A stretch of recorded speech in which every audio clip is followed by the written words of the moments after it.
সবাইকে স্বাগত জানাচ্ছি গ্লোবাল ভিউজে। আপনাদের সঙ্গে আছি আমি সুস্মিতা দাস। আজ জানাবো আন্তর্জাতিক গণমাধ্যমে আলোচিত সংবাদ ও বিশ্লেষণ। ইসরায়েলের প্রতিরক্ষা মন্ত্রণালয়ের পুনর্বাসন বিভাগ জানিয়েছে, বর্তমানে তারা আহত কর্মী হিসেবে শ্রেণীবদ্ধ মোট ৮২,৪০০ সেনাকে চিকিৎসা দিচ্ছেন। সোমবার ইসরায়েলি গণমাধ্যমকে মন্ত্রণালয় এই তথ্য নিশ্চিত করে। তথ্য অনুযায়ী এর মধ্যে ৩১,০০০ সেনা মানসিক স্বাস্থ্য সংক্রান্ত রোগ, বিশেষ করে পোস্ট ট্রমাটিক স্ট্রেস ডিসঅর্ডার নিয়ে চিকিৎসাধীন। মন্ত্রণালয় জানায়, ২০২৩ সালের ৭ অক্টোবরের পর নতুন করে চিকিৎসা সেবায় যুক্ত হয়েছেন ২২,০০০ সেনা। এর মধ্যে ৫৮% মানসিক স্বাস্থ্য সমস্যায় ভুগছেন। মানসিক স্বাস্থ্য সমস্যাকে সরকারি স্বীকৃতি দেওয়ার জন্য মন্ত্রণালয় প্রতি মাসে প্রায় ১,৫০০ আবেদন পাচ্ছে বলে জানিয়েছেন কর্মকর্তারা। সোমবার জেরুজালেম পোস্টের খবরে বলা হয়, প্রতিরক্ষা মন্ত্রণালয় অনুমান করছে ২০২৮ সালের মধ্যে চিকিৎসাধীন সেনার সংখ্যা ১ লাখে পৌঁছাবে এবং এর অন্তত অর্ধেকের মানসিক রোগ নির্ণীত হবে। মন্ত্রণালয়ে প্রকাশিত তথ্যে দেখা যায়, চিকিৎসাধীন ব্যক্তিদের মধ্যে ৪৯% বাধ্যতামূলক সামরিক সেবাকালীন, ২৬% রিজার্ভ বাহিনীতে দায়িত্ব পালনের সময়, ১৩% পেশাদার সেনা হিসেবে দায়িত্ব পালনের সময় এবং ৯% পুলিশের সেবাকালীন আহত হয়েছেন। চিকিৎসাধীনদের ৬৮% বয়স ৪০ বছরের বেশি। ফিলিস্তিনি প্রতিরোধ সংগঠনগুলো বহুবার অভিযোগ করেছে, ইসরায়েল তাদের হতাহত সেনাদের প্রকৃত সংখ্যা কখনো গোপন রাখছে, কখনো কমিয়ে দেখাচ্ছে। জনরোষ থেকে রক্ষা পেতে কিংবা যুদ্ধরত সেনাদের মনোবল অটুট রাখার চেষ্টায় হতাহত সেনাদের খবর প্রকাশের বিষয়ে মিডিয়ার ওপরও কঠোর বিধিনিষেধ আরোপ করে রেখেছে ইসরায়েলি সরকার।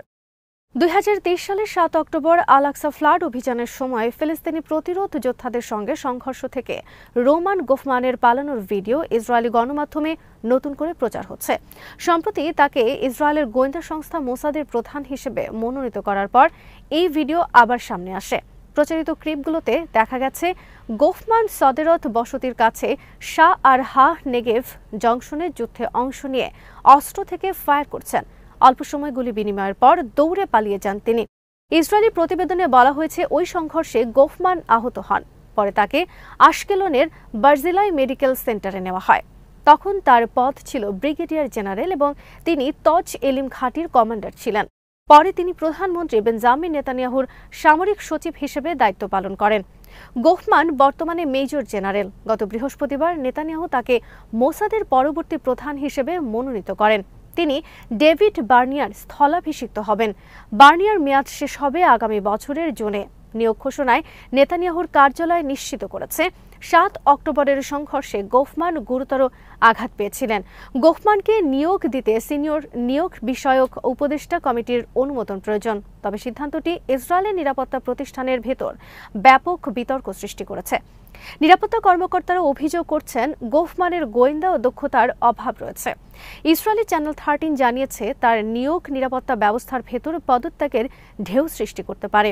রোমান গোফমানের পুরনো পিছু হটার ভিডিও আবার সামনে আসায় তার পেশাগত যোগ্যতা ও মোসাদের প্রধান হিসেবে নিয়োগের যথার্থতা নিয়ে নতুন করে প্রশ্ন উঠেছে। লন্ডন ভিত্তিক দৈনিক ফিনান্সিয়াল টাইমসের নতুন অনুসন্ধানে দেখা গেছে, কয়েকটি আরব ও মুসলিম দেশের আপত্তির পর যুক্তরাজ্যের সাবেক প্রধানমন্ত্রী টনি ব্লেয়ারকে মার্কিন প্রেসিডেন্ট ডোনাল্ড ট্রাম্প প্রস্তাবিত গাজার জন্য বোর্ড অফ পিসের সম্ভাব্য সদস্য তালিকা থেকে বাদ দেওয়া হয়েছে। আলোচনার সঙ্গে সংশ্লিষ্ট একাধিক সূত্র এই তথ্য নিশ্চিত করেছে।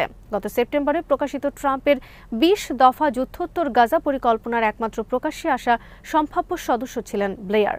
তখন ট্রাম্প তাকে খুব ভালো মানুষ বলে প্রশংসা করেন। ব্লেয়ারও এই পরিকল্পনাকে সাহসী ও বুদ্ধিদীপ্ত বলে অভিহিত করে বোর্ডে যোগ দেওয়ার আগ্রহ প্রকাশ করেছিলেন। প্রতিবেদন অনুযায়ী ব্লেয়ারের নিয়োগে একাধিক আরব ও মুসলিম রাষ্ট্র আপত্তি জানায়। ২০২৩ সালে মার্কিন নেতৃত্বাধীন ইরাক যুদ্ধের প্রতি তার দৃঢ় সমর্থনই এই আপত্তির মূল কারণ। দৈনিকটি বলছে, এতে মধ্যপ্রাচ্যে তার সুনাম মারাত্মকভাবে ক্ষতিগ্রস্ত হয়েছে। এছাড়াও আশঙ্কা রয়েছে, বোর্ডের প্রস্তাবিত শাসন কাঠামোয় ফিলিস্তিনিদের ভূমিকা উপেক্ষিত হতে পারে। ব্লেয়ারের কার্যালয় এ বিষয়ে মন্তব্য করতে অস্বীকৃতি জানালেও এক ঘনিষ্ঠ সহযোগী দাবি করেছেন, আঞ্চলিক আপত্তির কারণে ব্লেয়ারকে তালিকা থেকে বাদ দেওয়া হয়নি। ওই সহযোগীর দাবি, বোর্ডে বর্তমান বিশ্ব নেতাদের অন্তর্ভুক্ত করা হবে এবং সাবেক প্রধানমন্ত্রী হিসেবে ব্লেয়ার সে যোগ্যতা পূরণ করেন না। প্রতিবেদনে বলা হয়, অক্টোবরে ট্রাম্প নিজেও স্বীকার করেছিলেন, ব্লেয়ারকে সবাই গ্রহণ নাও করতে পারেন। তিনি বলেন, আমি টনিকে সবসময় পছন্দ করি, কিন্তু তিনি সবার কাছে গ্রহণযোগ্য কিনা তা নিশ্চিত হতে চাই। দৈনিকটি জানায়, গাজার যুদ্ধোত্তর শাসন পরিকল্পনা সাম্প্রতিক সপ্তাহগুলোতে নতুন করে সাজানো হয়েছে। সূত্রমতে, সম্ভাব্য নির্বাহী কমিটির নেতৃত্ব দেবেন জাতিসংঘের সাবেক দূত ও বুলগেরিয়ার সাবেক প্রতিরক্ষামন্ত্রী নিকোলাই এমলাদেনভ। এই নির্বাহী কমিটি বোর্ড অফ পিস এবং একটি ফিলিস্তিনি টেকনোক্রেট কমিটির মধ্যে সমন্বয় করবে, যা ট্রাম্পের মূল পরিকল্পনায় ছিল না। গাজায় যুদ্ধবিরতি পর্যবেক্ষণের জন্য প্রতিষ্ঠিত সিভিল মিলিটারি কোঅর্ডিনেশন সেন্টার বা সিএমসিসিতে কর্মরত মার্কিন ও আন্তর্জাতিক কর্মকর্তাদের উপর ইসরায়েলি এজেন্টরা নজরদারি চালাচ্ছেন বলে অভিযোগ উঠেছে। সোমবার ব্রিটিশ দৈনিক দ্য গার্ডিয়ান এক প্রতিবেদনে জানিয়েছে, সেন্টারে অনুষ্ঠিত বৈঠক ও আলোচনাও রেকর্ড করা হচ্ছে। পত্রিকার তথ্য অনুযায়ী এই পরিস্থিতিতে সেন্টারের মার্কিন commander lieutenant general Patrick Frank তার ইসরায়েলি সমকক্ষকে সতর্ক করে বলেছেন, এখানে রেকর্ডিং বন্ধ করতে হবে। প্রেসিডেন্ট ডোনাল্ড ট্রাম্পের গাজা শান্তি পরিকল্পনা বাস্তবায়নের উদ্দেশ্যে প্রতিষ্ঠিত মার্কিন নেতৃত্বাধীন এই সেন্টারে ইসরায়েলের কিরিয়াত গাত এলাকায় অবস্থিত। যুক্তরাষ্ট্র সংশ্লিষ্ট যুদ্ধবিরতি চুক্তিতে বিভিন্ন নেতা স্বাক্ষর করার 5 দিন পর এটি গঠন করা হয়। গার্ডিয়ান জানায়, আন্তর্জাতিক কর্মী ও অতিথিরা সেন্টারের ভেতরে ইসরায়েলের রেকর্ডিং নিয়ে উদ্বেগ প্রকাশ করেছেন। মার্কিন বাহিনী এই অভিযোগ নিয়ে মন্তব্য করতে অস্বীকৃতি জানালেও ইসরায়েলি সেনাবাহিনী দাবি করেছে সেন্টারের বৈঠকগুলো গোপনীয় নয় এবং তারা পেশাদার সংস্থার মতো স্বচ্ছতা ও সম্মতির ভিত্তিতে বৈঠকগুলো নথিভুক্ত করেন। সঙ্গীদের উপর গুপ্তচর বৃত্তির অভিযোগ তারা অযৌক্তিক বলে অভিহিত করেছে। এই সেন্টারের দায়িত্ব যুদ্ধবিরতি বাস্তবায়ন পর্যবেক্ষণ করা, যার মধ্যে গাজায় মানবিক সহায়তা প্রবেশও অন্তর্ভুক্ত। মার্কিন সেন্ট্রাল কমান্ডের তথ্য অনুযায়ী এতে 50টিরও বেশি দেশ ও সংগঠন যুক্ত। এক মার্কিন কর্মকর্তা নাম প্রকাশ না করার শর্তে গার্ডিয়ানকে বলেন, কাগজে কলমে ওয়াশিংটনের সিদ্ধান্ত নেওয়ার ক্ষমতা থাকলেও গাজার সীমান্ত নিয়ন্ত্রণ এখনও সম্পূর্ণ ইসরায়েলের হাতে। তার ভাষায়, ইসরায়েলের হাতেই সব। সিএমসিসি সেই হাতের ওপর গ্লাভসের মতো। প্যালেস্টাইন ক্রনিকলের লেখক রবার্ট ইনলাকেশ মন্তব্য করেন, কেন্দ্রটির মূল সমস্যা হল এটি ইসরায়েলি ভূখণ্ডে ইসরায়েলি তত্ত্বাবধানে পরিচালিত এবং তেল আবিবকে যুদ্ধবিরতির শর্ত মানতে চাপ দেওয়ার বিষয়ে ক্ষমতাহীন। তার দাবি, ইসরায়েল এখন সিএমসিসিকে মানবিক সহায়তার ওপর নিজেদের অবরোধ নীতির ন্যায্যতা দিতে ব্যবহার করছে। ইরানের ইসলামী বিপ্লবী গার্ড বাহিনী জানিয়েছে, গত জুন মাসে 12 দিনের যুদ্ধে ইসরায়েলি হামলার দ্রুত ও নিখুঁত পাল্টা ক্ষেপণাস্ত্র হামলায় ইহুদিবাদী গোয়েন্দা সংস্থা মোসাদের 36 জন প্রাণ হারিয়েছিলেন এবং হাইফার তেল শোধনাগারও ইরানি বোমা হামলায় 2 বার অচল হয়ে পড়ে। হাইফার তেল শোধনাগার এখনও অচল হয়ে আছে বলে ইসরায়েলি কর্মকর্তারাই স্বীকার করেছেন।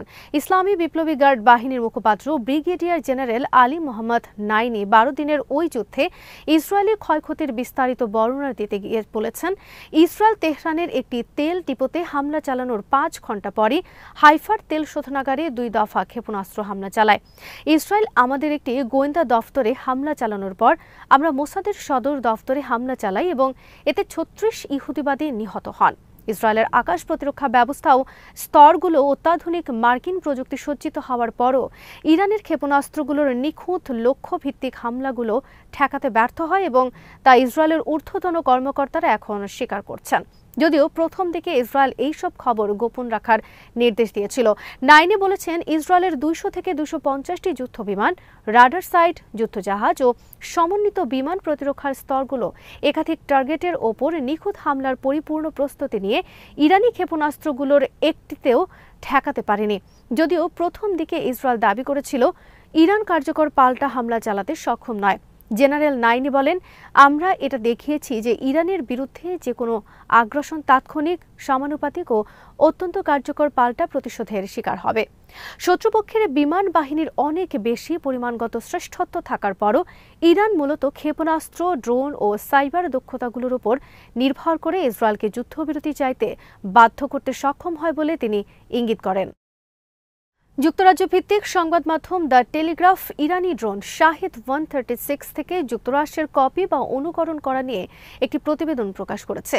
প্রতিবেদনে বলা হয়েছে, অতীতের নীতির বিপরীতে যুক্তরাষ্ট্র এখন বিদেশি কার্যকর অস্ত্রের নকশা অনুসরণ করছে এবং এবার ইরানি প্রযুক্তি ওয়াশিংটনের জন্য অনুপ্রেরণা হয়ে উঠেছে। দৈনিকটি জানিয়েছে, ইরানি শাহিদ 136 ড্রোনটি একবার ব্যবহারযোগ্য কামিকাজে ড্রোন, যা 215 সিসি কার্বোরেটর চালিত পিস্টন ইঞ্জিন এবং পুশার প্রপেলর ব্যবহার করে। এটি মোটরসাইকেল বা ঘাস কাটার মেশিনের মতো জোরালো ও স্বতন্ত্র শব্দ তৈরি করে এবং 6 ঘন্টা পর্যন্ত উড়তে সক্ষম। প্রতিবেদনে বলা হয়, যুক্তরাষ্ট্র তাদের কম খরচের আক্রমণাত্মক ড্রোন সিস্টেম উন্নয়ন কর্মসূচির অংশ হিসেবে ইরানি ড্রোনটির কপি তৈরি করছে। ইরানি ড্রোনটির দাম যেখানে 20 থেকে $50,000, সেখানে মার্কিন সংস্করণের সম্ভাব্য দাম পড়ছে প্রায় $35,000।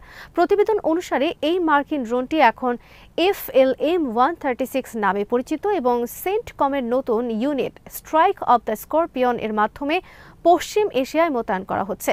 ইরানি ড্রোনের আদলে তৈরি একটি অস্ত্র ব্যবহারের বিষয়টি যুক্তরাষ্ট্রের পুরনো মানসিকতায় বড় পরিবর্তন হিসেবে বিবেচিত হচ্ছে পর্যবেক্ষক মহলে। আজ এখানে শেষ করছি। সবাই ভালো থাকুন, সুস্থ থাকুন আর দেখতে থাকুন বিডি ভিউজ। চ্যানেলটি ভালো লাগলে সাবস্ক্রাইব করুন। সংযুক্ত থাকুন আমাদের ফেসবুক পেজে।